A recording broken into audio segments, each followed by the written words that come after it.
Di suatu hari yang tenang, di tengah majelis yang penuh dengan para sahabat, Rasulullah Shallallahu Alaihi Wasallam duduk di hadapan mereka. Wajah beliau memancarkan ketenangan yang meneduhkan, tetapi kali ini ada sesuatu yang berbeda.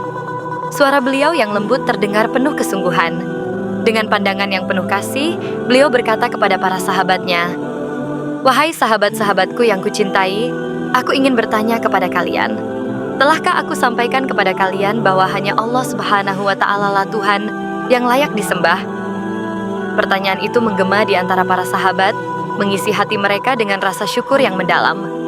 Serentak, mereka menjawab dengan semangat penuh keyakinan, "Benar, wahai Rasulullah, Engkau telah menyampaikan kepada kami bahwa hanya Allah Subhanahu wa Ta'ala satu-satunya Tuhan yang layak disembah."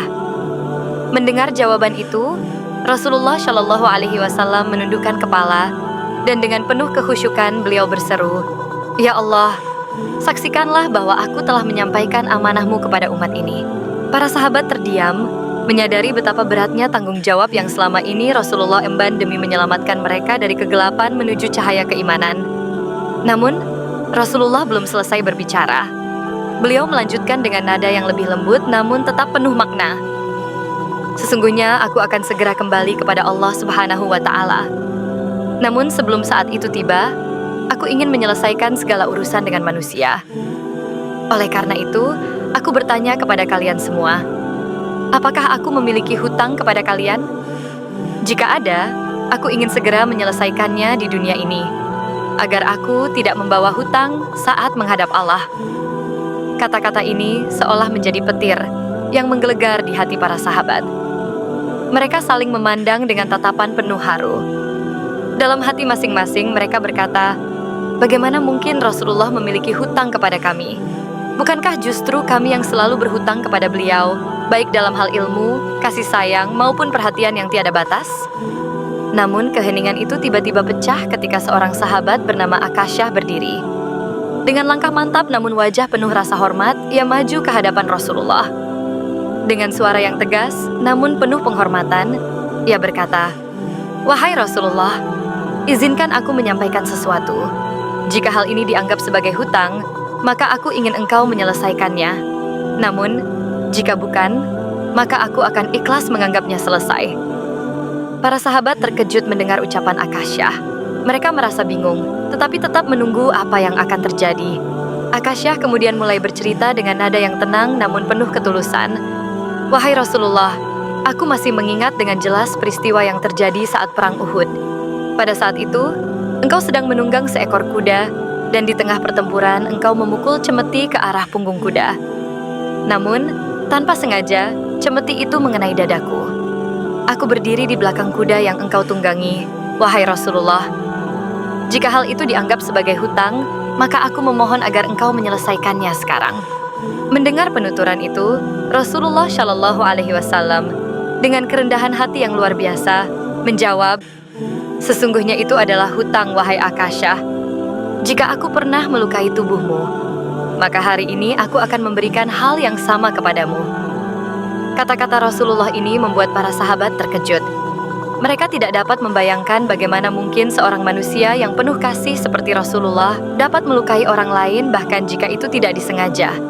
Namun, Rasulullah adalah sosok yang sangat menjaga hak setiap manusia, tidak peduli sekecil apapun hal tersebut. Akasyah kemudian berkata dengan suara yang lantang, "Jika demikian, wahai Rasulullah, aku ingin melakukannya sekarang." Para sahabat yang mendengar ini merasa geram. Mereka memandang Akasyah dengan tatapan tajam, seolah ingin menegur keberaniannya yang dianggap tidak pada tempatnya. Beberapa sahabat bahkan mulai menghardiknya. "Wahai Akasyah, tidakkah engkau melihat bahwa Rasulullah sedang sakit? Bagaimana mungkin engkau tega melakukan hal seperti ini kepada beliau?" Namun, Akasyah tetap pada pendiriannya. Ia berkata, "Wahai sahabat-sahabat sekalian, aku hanya ingin menyelesaikan urusanku dengan Rasulullah sebagaimana beliau memintanya." Melihat situasi ini, Rasulullah dengan tenang berkata kepada Bilal bin Rabah, "Wahai Bilal, pergilah ke rumah putriku Fatimah dan ambillah cemeti yang ada di sana." Bilal segera bergegas pergi, meskipun hatinya berat menerima perintah ini. Tidak lama kemudian, Ia kembali dengan membawa cemeti tersebut. Rasulullah mengambil cemeti itu dan menyerahkannya kepada Akasyah. Dengan tangan yang gemetar, Akasyah menerima cemeti tersebut. Saat itu Abu Bakar Asy-Siddiq berdiri dan berkata dengan penuh semangat, "Wahai Akasyah, jika engkau ingin memukul, maka pukullah aku saja. Aku adalah orang yang pertama kali beriman kepada Rasulullah. Aku telah menemani beliau dalam suka dan duka. Janganlah engkau menyakiti Rasulullah." Namun Rasulullah dengan lembut menenangkan Abu Bakar. "Duduklah, wahai Abu Bakar. Ini adalah urusan antara aku dan Akasyah." Begitu pula dengan Hasan dan Hussein, kedua cucu kesayangan Rasulullah yang berlari ke hadapan Akasyah sambil menangis dan berkata, "Wahai paman, jika engkau ingin memukul, pukullah kami saja. Janganlah engkau sakiti kakek kami yang sedang sakit." Tetapi Rasulullah tetap menegaskan bahwa ini adalah hak Akasyah dan tidak seorang pun boleh menghalanginya. Ketika Akasyah berdiri di hadapan Rasulullah, ia berkata lagi, "Wahai Rasulullah, ketika engkau memukulku dahulu, aku tidak mengenakan pakaian di bagian atas tubuhku." Tanpa ragu, Rasulullah membuka bagian atas pakaian beliau, memperlihatkan tubuh beliau yang mulia. Tampaklah beberapa batu yang terikat di perut beliau, sebagai tanda bahwa beliau sedang menahan rasa lapar. Saat melihat ini, Akasyah tiba-tiba menjatuhkan cemeti yang dipegangnya. Ia berlari mendekati Rasulullah dan memeluk beliau erat-erat sambil menangis terseduh-seduh. Dengan suara yang penuh tangis, ia berkata, "Wahai Rasulullah, bagaimana mungkin aku sanggup menyakiti tubuhmu yang mulia? Aku melakukan ini hanya agar aku dapat menyentuh tubuhmu, karena aku tahu bahwa tubuhmu tidak akan disentuh oleh api neraka. Maafkan aku, wahai Rasulullah." Melihat kejadian ini, air mata para sahabat tidak dapat dibendung lagi. Rasulullah Shallallahu Alaihi Wasallam dengan lembut berkata, "Wahai sahabat-sahabatku, jika kalian ingin melihat penghuni surga, maka lihatlah Akasyah." Para sahabat bergantian memeluk Rasulullah, menyadari betapa besar cinta dan keikhlasan beliau terhadap umatnya. Setelah peristiwa yang begitu menyentuh hati itu, suasana di majelis tersebut dipenuhi oleh tangis dan doa. Para sahabat tidak hanya terharu oleh kerendahan hati Rasulullah Shallallahu Alaihi Wasallam, tetapi juga oleh keikhlasan Akasyah yang ingin menegakkan keadilan di hadapan Rasulullah. Rasulullah Shallallahu Alaihi Wasallam, meskipun dalam keadaan lemah karena sakit, tetap memberikan pelajaran agung kepada umatnya tentang arti tanggung jawab, keadilan, dan kasih sayang. Beliau menunjukkan kepada para sahabat bahwa setiap hubungan dengan manusia harus diselesaikan dengan baik sebelum menghadapi Allah Subhanahu wa Ta'ala. Rasulullah kemudian menatap para sahabatnya dengan penuh cinta. Beliau bersabda, "Wahai sahabat-sahabatku, sesungguhnya aku telah menyampaikan amanah yang Allah titipkan kepada kalian. Aku berharap kalian semua dapat menjaganya dengan baik. Pegang teguhlah ajaran Islam ini dan janganlah kalian terpecah belah setelah kepergianku.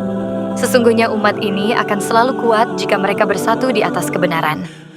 Para sahabat menjawab serentak, "Demi Allah, wahai Rasulullah, kami akan selalu menjaga ajaran ini. Kami akan terus meneladani engkau dan menyebarkan Islam sebagaimana yang engkau ajarkan." Rasulullah Shallallahu Alaihi Wasallam tersenyum, meskipun tubuhnya semakin lemah. Senyum itu adalah senyum kasih seorang pemimpin yang telah melaksanakan tugasnya dengan sempurna. Kemudian, dengan penuh kelembutan beliau berkata, "Aku rindu untuk bertemu dengan kekasih-kekasihku." Para sahabat yang mendengar ucapan itu terkejut. Mereka bertanya, "Wahai Rasulullah, bukankah kami ini kekasih-kekasihmu?" Beliau menjawab, "Tidak, kalian adalah sahabat-sahabatku. Kekasih-kekasihku adalah mereka yang datang setelahku, yang beriman kepadaku, meskipun mereka tidak pernah melihatku. Mereka itulah yang aku rindukan." Kata-kata ini semakin membuat para sahabat menangis, menyadari betapa besar cinta Rasulullah kepada umatnya, termasuk kepada mereka yang hidup jauh setelah masa beliau. Peristiwa itu menjadi pelajaran yang abadi tentang cinta, keadilan, dan tanggung jawab. Rasulullah Shallallahu Alaihi Wasallam telah meninggalkan warisan yang tak ternilai, keimanan kepada Allah, keteladanan dalam akhlak, dan pesan untuk selalu menjaga persatuan dan kasih sayang di antara sesama. Hari itu, para sahabat menyadari bahwa cinta Rasulullah kepada umatnya adalah cinta yang tidak akan pernah pudar, bahkan setelah kepergian beliau. Semoga kita semua termasuk dalam golongan yang dirindukan oleh Rasulullah, dan semoga kita mampu meneladani setiap ajaran beliau hingga akhir hayat. Akhir dari cerita ini bukanlah akhir dari ajaran beliau, tetapi awal bagi kita untuk meneruskan perjuangan dan cinta yang beliau wariskan kepada umat manusia.